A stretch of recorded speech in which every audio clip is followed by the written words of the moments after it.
The bow diamond staircase room seems very simple at first. There's no enemies we have to worry about on the screen, just get to the stairs, go down, grab the bow, and leave. But there are a couple of techniques that we can use to be slightly more efficient inside the room. Let's take a look at it. As Link enters the room, what a lot of runners like to do is come at this 3 o'clock position, come south for a couple tiles in preparation for the clip into the stairs. But that's wasting a little bit of time because for as far south as you go, you have to come back north that many tiles. What you'll see and what you'll find is that the most efficient way to do this room is to bring Link to the 3 o'clock position, come down 1 tile, turn left, and do what's called a quick clip. So what you're doing is you're coming here to the 4 o'clock position, you're turning Link north, you're performing the clip, and then you're entering in the stairs. What that does for you is it saves the time of walking down 1 more tile and then walking back up that tile. It's not much, but again, in a room with no enemies, we want to be as efficient with our movement as possible. Let's take a look at this. All right, so what we saw from Link there was the exact movement we wanted. We entered the room, we continued to the 3 o'clock position on the diamond, we went down 1 tile, came left, turned north, and then performed the clip and into the staircase. So let's take a look closer at the technique of turning just on that 1 tile, because that's the big hang up. If you don't turn and do this tap correctly and don't do the inputs correctly right here, then what you're going to do is you're going to set Link up to be on the wrong subpixel and the clip actually won't work. So let's take a look at exactly what's required of us once we get there. As we approach our target tile here for the 3 o'clock position we want to clip from, what you'll see is Link is already holding left. He's walking to the diamond just like normal. We're going to advance this frame by frame. What you're going to see here is you're going to see just a quick upward tap to get Link in position, and then in the same motion, what you're going to see is you're going to see the A button depress, which is going to cause the sword to buffer. And you see the horizontal movement, in this case the runner's using right. That's going to buffer that so you don't have a perfect 1 frame input that you need. That sword buffer is going to make it a little longer. If you need some more work or explanation on the block clip, I'll definitely link a couple great tutorial videos on that down below. But you see that done all in 1 motion, and Link is able to enter into that block without having to come all the way down south and come back north. So just 1 fluid motion. We want to enter this 3 o'clock. It's called the quick clip. It does save some time doing it this way, and it will be the most efficient, the best use of your time, and the best routing decision that you can make inside this room. Watch it completely once more in real time.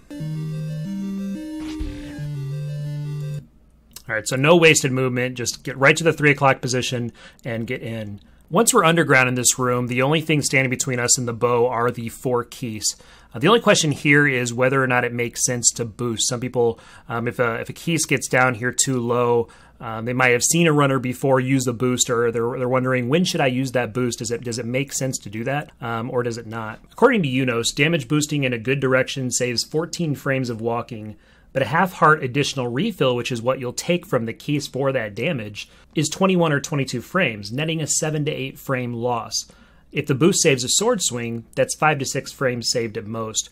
So while that seems like it's a wash to take that boost, in practicality, if you take a boost off a keys here and you lose 1 or 2 frames at best there, you go up and you get the bow and you come back down and that keys is in your way again, well, all of a sudden you've got to swing at him anyway, or take another boost back the other way, and now you're starting to net actual time loss there in a situation where you could have just killed the keys, gone up, grabbed the bow, and come back down, and been safer with that decision. So practically, no. You should never want to. You should never attempt to do a damage boost off one of these keys, no matter where you've seen them. It makes sense sometimes later in runs, level 9 where you don't have the heart refill because once you beat Ganon, you're done. Yeah, there's some damage boosting that you can do there. But inside this room, when you're in level 1, you've got beams right now, which is something you want to keep as much in the run as possible. You don't want to lose any hearts of damage. You definitely do not want to be taking damage boosts off these keys. The only possible exception you could have is if you're trying to control your fairy count using these keys. You can damage boost off the keys, reset your count in preparation for trying to force a bomb or a 5er later on in the level. But that's really the only time you should be damage boosting off the keys down here. One thing I do want to discuss down here is the collision between Link's sword and enemies that are overhead. What you'll see here is that Link is getting ready to pick up the bow, but we do have a keys here that is in danger of damaging Link either prior to bow pickup or just shortly after. So what Link is going to go ahead and do is, as he moves forward, you're going to see Link right before he grabs the bow, he's going to swing his sword. And even though this Keese is north of Link's hat, not even close to the sword, due to the collision detection here, that's actually going to kill the Keese that's above him. It's actually going to take out another one too, so it's going to be very nice for Link. So it's important to know that when you're coming down here and getting ready to pick up any item in the game, not specific to the bow, but any item in the game, and you've got Keese wandering around here, just realize that your sword can take out enemies that are above you. So if you want to take out a threat prior to having to turn around, because the other way he was going to do this is going to pick this up, and he would have to step left to swing back right in order to keep his hearts here and keep his health. So take advantage of that collision and the hitbox on the sword there so that Link can come away here unscathed. There is a technique we can use to be as efficient as possible on this exit and keep Link safe from these traps that are wanting to snipe you down here as you're going through the southern part of the diamond. The first and most important thing I want to point out is don't hold down when you leave here. So your instinct is, okay, I'm leaving here. I know I've got to get south on the diamond. If I just hold down and go around, I'm going to be okay. Well, the problem there is that it's going to trigger the traps too early for you to get a full 3 tiles and up. This right trap is going to be able to hit you.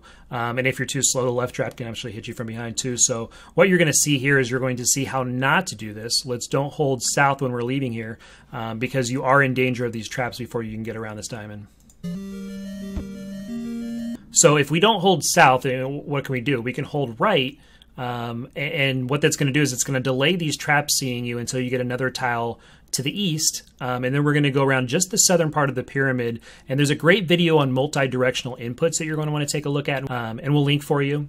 But what that's going to do is that's going to allow Link to use the natural movement multi-directional input system that the game has built in to get around this safely, and it's going to automatically bring Link around this diamond with you having to do very little effort. So as long as you're holding the directions like you're supposed to, and I'll show you the inputs on here, Link is going to come through here as quickly as possible and unscathed.